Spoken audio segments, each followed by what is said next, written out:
So hello guys, welcome back to my channel GK Baba. So మనందరికీ తెలుసు కదా, NTPC under graduate level exam మనకు 7th August నుంచి start కాబోతుంది. రోజు మాక్ టెస్ట్ రాయబోతున్నాం సైన్స్ది, టాప్ 25 క్వశ్చన్స్ది. సో మనకు ఎన్టీపీసీ అండర్ గ్రాడ్యుయేట్ లెవెల్ ఎగ్జామ్లో చాలా యూజ్ అవుతుంది. మనకు ఇంకా రివిజన్ చేసినట్లు కూడా ఉంటుంది. సో చాలా యూజ్ అవుతుంది మీకు ఈ వీడియో. సో మనం 7th ఆగస్ట్ నుంచి మనకు ఎన్టీపీసీ ఎగ్జామ్ ఉందిగా, 7th ఆగస్ట్ నుంచి మనకి ఎన్టీపీసీ ఎగ్జామ్ ఉందిగా, 7th ఆగస్ట్ వరకు మేము 10 వీడియోస్ తెస్తాం సైన్స్వి, సేమ్ ఇట్లానే మాక్ టెస్ట్వి. ఈరోజు ఇది ఫస్ట్ వీడియో, సేమ్ ఇట్లానే మేము 10 వీడియోస్ తెస్తాం. ఓకే, సో దాంట్లో మీకు చాలా యూజ్ అవుతుంది. సో ఎవరైతే ఏం చదవలేరో వాళ్ళకు కూడా చాలా యూజ్ అవుతుంది, చాలా మార్క్స్ ఇంక్రీజ్ అవుతాయి. సో ఎవరైతే ఇప్పటి వరకు సైన్స్ ఏం చదవలేరో వాళ్ళు ఈ 10 వీడియోస్ చూసినా చాలా యూజ్ అవుతుంది, చాలా స్కోర్ బూస్ట్ అవుతుంది మీకు. ఇది స్కోర్ బూస్టర్లా యూజ్ అవుతుంది ఈ సిరీస్. ఓకే, నేను ప్లేలిస్ట్ కూడా చేస్తాను ఈ సిరీస్ది, 10 క్లాసెస్ చేస్తాం.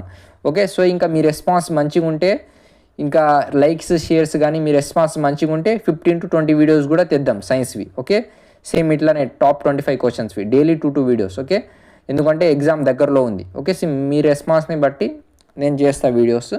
Okay, next question, what is the unit of power? పవర్ది యూనిట్ ఏంది? పవర్ది యూనిట్ ఏంది? వాట్. ఓకే, అందరికీ తెలుసు కదా పవర్ది యూనిట్ వాట్. జౌల్ దేనిది యూనిట్ అంటే, జౌల్ ఏమో మనకు వర్క్ది యూనిట్. ఓకే, గుర్తుపెట్టుకోండి, జౌల్ ఏమో మనకు వర్క్ది యూనిట్. న్యూటన్ దేనిది యూనిట్ అంటే, దేనిది యూనిట్ అంటే అందరికీ తెలుసు కదా మనకు ఫోర్స్ది యూనిట్ ఏది? న్యూటన్. ఓకే, నెక్స్ట్ పాస్కల్ దేనిది యూనిట్ అంటే, పాస్కల్ పీ నుంచి స్టార్ట్ అవుతుంది, ప్రెషర్ కూడా పీ నుంచి స్టార్ట్ అవుతుంది. సో పాస్కల్ మనకు ప్రెషర్ది యూనిట్ అన్నట్టు. సో ఈ 4 యూనిట్స్ చాలా ఇంపార్టెంట్. ఓకే, మనకు పవర్ది యూనిట్ ఏది? వాట్. జోల్ దేనిది యూనిట్? వర్క్ది. న్యూటన్ దేనిది యూనిట్? ఫోర్స్ది. పాస్కల్ దేనిది యూనిట్ అంటే ప్రెషర్ది. ఓకే, సో ఈ 4 యూనిట్స్ చాలా important. Okay, what is SI unit of force? ఫోర్స్ది ఎస్ఐ యూనిట్ ఏంది? ఇందాకనే మనం డిస్కస్ చేసినాం. న్యూటన్ ఏమో మనకు ఫోర్స్ది ఎస్ఐ యూనిట్. ఫోర్స్ది ఎస్ఐ యూనిట్ ఏంది? న్యూటన్. ఓకే, ఫోర్స్ది ఫార్ములా ఏంటంటే, force is equal to mass into acceleration. ఇది కూడా చాలా సార్లు అడుగుతాడు, గుర్తుపెట్టుకోండి.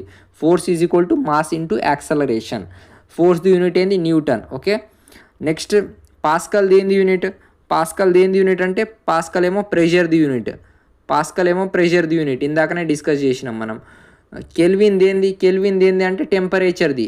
ఓకే, కెల్విన్ దేనిది యూనిట్ అంటే టెంపరేచర్ది. ఓకే, ఇంకా వోల్ట్ దేనిది యూనిట్ అంటే, వోల్ట్ ఏంది యూనిట్ అంటే ఎలక్ట్రిక్ పొటెన్షియల్. ఎలక్ట్రిక్ పొటెన్షియల్ది యూనిట్ ఏంది అంటే వోల్ట్. పాస్కల్ దేనిది యూనిట్ అంటే ప్రెషర్ది. న్యూటన్ దేనిది యూనిట్ అంటే ఫోర్స్ది. ఫోర్స్ ఫార్ములా ఏంటంటే force is equal to mass into acceleration.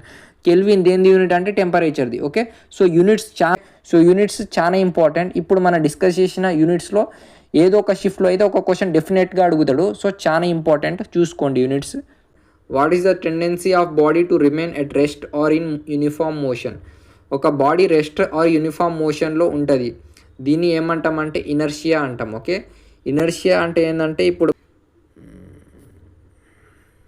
Okay, so inertia అంటే ఏంటంటే, ఇది ఒక బస్సు ఉంది, బస్సు లోపల మనం నించున్నాం. ఓకే, బస్సు లోపల నించున్నాం, డ్రైవర్ సడన్గా బ్రేక్ వేస్తే మనం కొంచెం ముందరకు పోతాం కదా, మన బాడీ కొంచెం రెస్ట్ నుంచి కొంచెం ముందరగా కదులుతుంది బ్రేక్ వేసినప్పుడు. సో దాన్నే మనం ఇనర్షియా అంటాం. ఓకే, డిస్కస్ చేసినాం. ఫోర్స్ది యూనిట్ ఏంది? న్యూటన్. న్యూటన్ ఏమో ఫోర్స్ది యూనిట్. నెక్స్ట్ ఎనర్జీది యూనిట్ ఏంటంటే joules. Okay, joules. Next momentum అంటే ఏంటంటే mass into velocity. Okay, momentum ఏంది? Mass into velocity. Okay, next question, the distance covered by an object is 0. What will be its displacement? Distance ఒక object. Okay, so ఒక object distance ఎంత cover చేసిందంటే 0 cover చేసింది, దాని displacement ఎంత అవుతుంది? Distance 0 ఉంది, డిస్ప్లేస్మెంట్ ఎంత అవుతుంది అంటే, డిస్ప్లేస్మెంట్ కూడా 0 అవుతుంది. డిస్టెన్స్ 0 ఉంటే డిస్ప్లేస్మెంట్ కూడా 0 అవుతుంది. ఓకే, చాలా ఇంపార్టెంట్ పాయింట్ ఇది, గుర్తుపెట్టుకోండి. If distance is 0 then displacement will be also 0. Okay, క్వశ్చన్లో వాటర్ అని కనిపించింది అనుకో, direct xylem correct answer. Okay, water అని కనిపిస్తే డైరెక్ట్ మనం జైలం కరెక్ట్ ఆన్సర్. ఇంకా మనకు ఫ్లోయం ఎప్పుడు అంటే, ఫుడ్ అని కనిపించింది అనుకో, ఫుడ్ అని కనిపిస్తే మనకు ఫ్లోయం కరెక్ట్ ఆన్సర్. ఓకే, గుర్తుపెట్టుకోండి. వాటర్ అని కనిపిస్తే డైరెక్ట్ జైలం పెట్టేసేయండి. ఫుడ్ అని కనిపిస్తే phloem correct answer. Okay, phloem food, xylem water. మనకు ప్లాంట్స్లో వాటర్ ట్రాన్స్పోర్ట్ చేసేది ఏదంటే జైలం, ప్లాంట్స్లో ఫుడ్ ట్రాన్స్పోర్ట్ చేసేది ఏదంటే ఫ్లోయం. సో గుర్తుపెట్టుకోండి, ప్లాంట్స్లో వాటర్ ఏది ట్రాన్స్పోర్ట్ చేస్తుంది? జైలం. ప్లాంట్స్లో ఫుడ్ ఏది ట్రాన్స్పోర్ట్ చేస్తుంది? ఫ్లోయం. రెండు చాలా ఇంపార్టెంట్. ఓకే, రెగ్యులర్గా అడుగుతాడు ఈ question. When a body falls freely towards earth its total energy. Okay, so మనకు ఇది ఒక బాల్ అనుకోండి, ఇది కింద ఎర్త్ సర్ఫేస్, ఇది బాల్ అనుకోండి. ఓకే, ఇది బాల్ ఉంది, కింద ఏమో ఎర్త్ సర్ఫేస్ ఉంది. మనం పైనకి విసిరినాం. సో పైనకి విసిరినప్పుడు ఏదో దగ్గర పైన పోయి ఆగుతుంది. ఇది పైన డైరెక్ట్ పోతూనే ఉండదు కదా. సో బాల్ ఏడో ఒక పైన పోయి ఏదో ఒక ప్లేస్లో ఆగుతుంది, పైన బాల్ మళ్ళీ కిందకు వస్తుంది కదా. సో ఈ ఆగే ప్లేస్ని ఏమంటామంటే, బాల్ పైన పోయి ఏదో ఒక ప్లేస్లో ఆగుతుంది. అప్పుడు మనకు పొటెన్షియల్ ఎనర్జీ ఉంటుంది. ఆ బాల్లో మనకి ఏముంటుంది? పొటెన్షియల్ ఎనర్జీ ఉంటుంది. గుర్తుపెట్టుకోండి. పొటెన్షియల్ ఎనర్జీ ఎందుకు ఉంటుంది అంటే, బాల్ ఆగింది, పైన పోయి బాల్ ఆగింది. బాల్ ఆగి ఉంటే పొటెన్షియల్ ఎనర్జీ ఏంటంటే, ఏదో ఒక ఆబ్జెక్ట్ రెస్ట్లో ఉందనుకో, అది పొటెన్షియల్ ఎనర్జీ ఉన్నట్టు ఆ ఆబ్జెక్ట్లో. ఇప్పుడు మనం మళ్ళీ కిందకి రావాల్సిందే కదా. కిందకి రావాలంటే అది ఫస్ట్ ఏందో రెస్ట్లో ఉండే, పొటెన్షియల్ ఎనర్జీలో ఉండే. దాని తర్వాత ఎనర్జీ ఎట్లా ఫామ్ అయింది? కైనటిక్ ఎనర్జీలా ఫామ్ అయింది. కైనటిక్ ఎనర్జీ అంటే ఏంది? మోషన్లో ఉంది. సో ఫస్ట్ ఏ ఎనర్జీ ఉండే మనకు? బాల్కి ఫస్ట్ ఏ ఎనర్జీ ఉండే? పైనకి విసిరినాం, ఒక ప్లేస్లో పోయి ఆగింది. ఆగినప్పుడు దానికి పొటెన్షియల్ ఎనర్జీ ఉండే, ఎందుకంటే రెస్ట్లో ఉంది కాబట్టి పొటెన్షియల్ ఎనర్జీ ఉంది. ఆ బాల్ మళ్ళీ పైన ఆగి కొంచెం సేపు మళ్ళీ కిందకు వస్తుంది కదా. ఆ కిందకు వచ్చినప్పుడు మనకు ఆ బాల్కి ఏ ఎనర్జీ ఉంటుంది అంటే కైనటిక్ ఎనర్జీ ఉంటుంది. ఎందుకు కైనటిక్ ఎనర్జీ ఉంటుందంటే, బాల్ మోషన్లో ఉంది కాబట్టి కైనటిక్ ఎనర్జీ ఉంటుంది. రెస్ట్లో ఉంది కాబట్టి పొటెన్షియల్ ఎనర్జీ ఉంటుంది. సో మన క్వశ్చన్లో ఏం అడిగినంటే, బాడీ మనకు కింద ఎర్త్ సర్ఫేస్లో ఫాల్ అయినప్పుడు, కింద పడినప్పుడు బాడీ ఎర్త్ సర్ఫేస్ పైన, సో మనకు టోటల్ ఎనర్జీ ఏమవుతుంది? ఇంక్రీజ్ అవుతుందా, డిక్రీజ్ అవుతుందా, కాన్స్టెంట్ అవుతుందా, లేకపోతే ఫస్ట్ ఇంక్రీజ్ అయ్యి దాని తర్వాత డిక్రీజ్ అవుతుందా? అంటే మనకు టోటల్ ఎనర్జీ అంటే ఏంటంటే potential energy plus kinetic energy. Okay, so మీరు ఇక్కడ చూస్తే ఫస్ట్ పొటెన్షియల్ ఎనర్జీ నుంచి కైనటిక్ ఎనర్జీగా మారుతుంది. ఫస్ట్ బాల్ రెస్ట్లో ఉంది, పొటెన్షియల్ ఎనర్జీ ఉండే బాల్కి.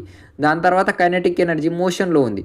అంటే మనకు ఎనర్జీ ఒక్క ఫామ్ నుంచి పొటెన్షియల్ ఎనర్జీ నుంచి కైనటిక్ ఎనర్జీగా మారుతుంది, కానీ చేంజ్ అవుతలేదు.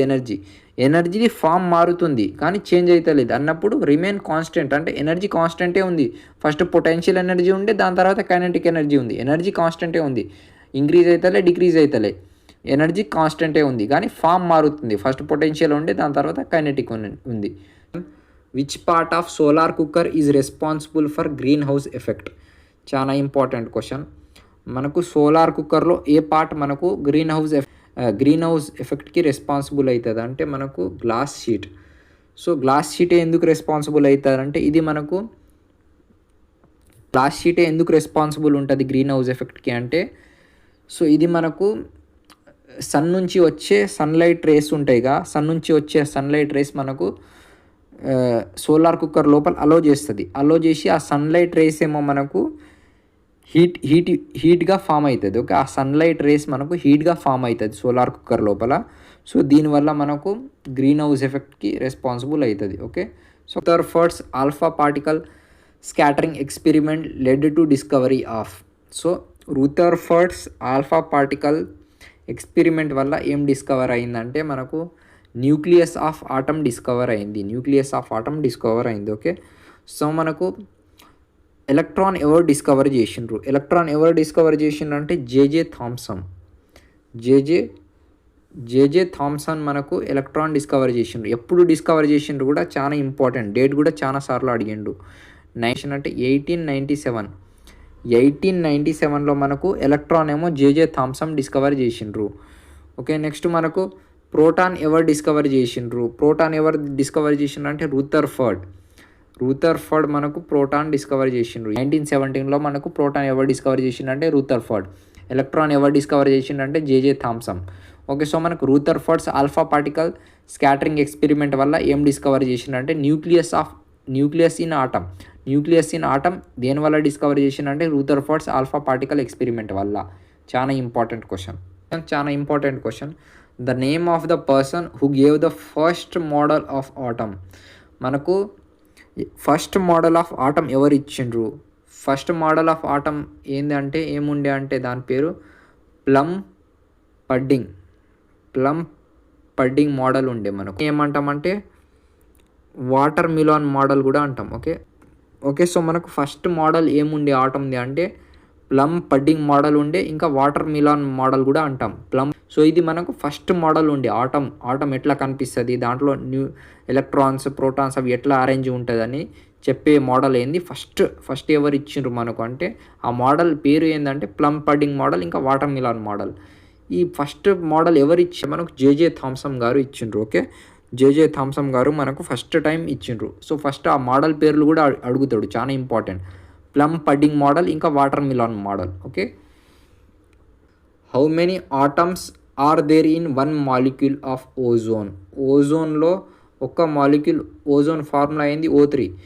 ఓజోన్ ఒక్క మాలిక్యూల్లో ఎన్ని ఆటమ్స్ ఉన్నాయి అంటే ఎన్ని ఉన్నాయి? 3 ఆటమ్స్ ఉన్నాయి. So 3 correct answer. ఆక్సిజన్లో ఒక్క మాలిక్యూల్లో ఎన్ని ఆటమ్స్ ఉన్నాయో కామెంట్ బాక్స్లో తెలియజేయండి. Which of this elements is a metal? దీంట్లో మెటల్ ఏదంటే Fe మనకు మెటల్. ఓకే, ఇవి అన్నీ నాన్ మెటల్స్. ఇది మనకి Fe మనకు మెటల్. ఓకే, ప్రజెంట్ ఇన్ న్యూక్లియస్లో ఏది ఉండదు. సో గుర్తుపెట్టుకోండి, మనకు ఫస్ట్ ఏది? ప్రోటాన్. ఓకే, సో మనకు ఫస్ట్ ఏంది? ప్రోటాన్కి ఏ ఛార్జ్ ఉంటుంది అంటే పాజిటివ్ ఛార్జ్ ఉంటుంది. ఓకే, ప్రోటాన్కి పాజిటివ్ ఛార్జ్ ఉంటుంది. ఇది మనకు న్యూక్లియర్లో ప్రజెంట్ ఉంటుంది. ఓకే, ఇంకా నెక్స్ట్ ఏంది? న్యూట్రాన్ ఏమో మనకు న్యూట్రాన్కి నో ఛార్జ్, ఏ ఛార్జే ఉండదు అసలు. ఓకే, న్యూట్రాన్కి ఛార్జ్ ఉండదు. ఇది కూడా మనకు న్యూక్లియర్లో ప్రజెంట్ ఉంటుంది. నెక్స్ట్ ఏంది? మనకు ఎలక్ట్రాన్కి ఏ ఛార్జ్ ఉంటుంది అంటే ఎలక్ట్రాన్కి నెగిటివ్ ఛార్జ్ ఉంటుంది. ఇది మనకు న్యూక్లియర్లో ఉండదు. సో మనకు ఈడ ఏం అడిగిండు? Not present in nuclear. So న్యూక్లియర్లో ఏది ఉండదు. సో ఎలక్ట్రాన్ ఉండదు. సో మనకు 4th one correct answer, electron. ఏదేది ఉంటుంది అంటే ప్రోటాన్ ఉంటుంది. ప్రోటాన్కి ఏ ఛార్జ్ ఉంటుంది? పాజిటివ్ ఛార్జ్ ఉంటుంది. న్యూట్రాన్కి నో ఛార్జ్ ఉంటుంది. న్యూట్రాన్ కూడా ఉంటుంది. ప్రోటాన్ న్యూట్రాన్ ఉంటుంది, ఎలక్ట్రాన్ ఉండదు. సో మనకు electron correct answer. What is the valency of nitrogen in ammonia? NH3లో నైట్రోజన్ది వ్యాలెన్సీ ఎంత అడిగిండు? సో ఎంత అంటే 3. సో గుర్తుపెట్టుకోండి, NH3లో నైట్రోజన్ది వ్యాలెన్సీ ఎంత అంటే 3. Okay, next question. What is absolute zero temperature? Absolute zero temperature దేన్ని అంటాం అంటే 0 కెల్విన్ని అంటాం. సో ఇది మనకు కెల్విన్లో ఉంది. సెల్సియస్లో అడిగితే ఎట్లా అంటే సెల్సియస్లో అడిగితే, కెల్విన్లో అడిగితే 0 kelvin correct answer. Zero temperature. కెల్విన్లో అడిగితే 0 కెల్విన్. ఓకే, ఇంకా సెల్సియస్లో అడిగితే ఎంత అంటే గుర్తుపెట్టుకోండి, -273.15 డిగ్రీ సెల్సియస్. ఓకే, సెల్సియస్లో అడిగితే ఎంత అంటే -273.15 డిగ్రీ సెల్సియస్. ఇది సెల్సియస్లో అడిగితే. కెల్విన్లో అడిగితే 0 కెల్విన్. ఇది దేందంటే అబ్సల్యూట్ జీరో టెంపరేచర్ ఇది. Okay, nucleus the organelle that contain DNA. So DNA దేంట్లో ఉంటుందంటే మైట్రోకాండ్రియాలో ఉంటుంది. మైట్రోకాండ్రియాని ఏమంటామంటే పవర్ హౌస్ ఆఫ్ సెల్ అని కూడా అంటాం మనం. పవర్ హౌస్ ఆఫ్ సెల్ దేన్ని అంటామంటే మైట్రోకాండ్రియాని అంటాం. ఓకే, సో మనం లైజోజోమ్ని ఏమంటామంటే సూసైడల్ బ్యాగ్ ఆఫ్ సెల్ అని అంటాం. గుర్తుపెట్టుకోండి, సూసైడల్ బ్యాగ్ ఆఫ్ సెల్ దేన్ని అంటామంటే లైజోజోమ్ని అంటాం. గోల్గి ఆపరేటర్స్ని ఏమంటామంటే పోస్ట్ ఆఫీస్ ఆఫ్ సెల్ అని అంటాం. Okay, post office of cell అని గోల్గి ఆపరేటర్స్ని అంటాం. మైట్రోకాండ్రియాని పవర్ హౌస్ ఆఫ్ సెల్ అని అంటాం. మైట్రోకాండ్రియా షేప్ కూడా అడుగుతాడు, సాసేజ్ షేప్. గుర్తుపెట్టుకోండి, మైట్రోకాండ్రియా షేప్ ఏది? Sausage shape. లైజోజోమ్ని సూసైడల్ బ్యాగ్ ఆఫ్ సెల్ అని అంటాం అన్నట్టు. చాలా క్వశ్చన్స్ కవర్ అయినాయి మనకు సైన్స్వి. సో ఇలానే మనం 10 క్లాసెస్ చేయబోతున్నాం. సో మనకు NTPC అండర్ గ్రాడ్యుయేట్ లెవెల్ వాళ్ళకు చాలా యూజ్ అవుతుంది. సో ఇంకా ఎక్కువ క్లాసెస్ చేయాలంటే మీ రెస్పాన్స్ బాగుంటే ఇంకా ఒక 15 to 20 క్లాసెస్ కూడా తెస్తాం.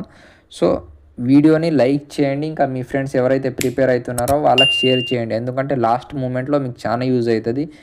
క్విక్ రివిజన్కి చాలా యూజ్ అవుతుంది. స్కోర్ బూస్టర్ సిరీస్ అన్నట్టు ఇది మీకు స్కోర్ బూస్ట్ అవుతుంది.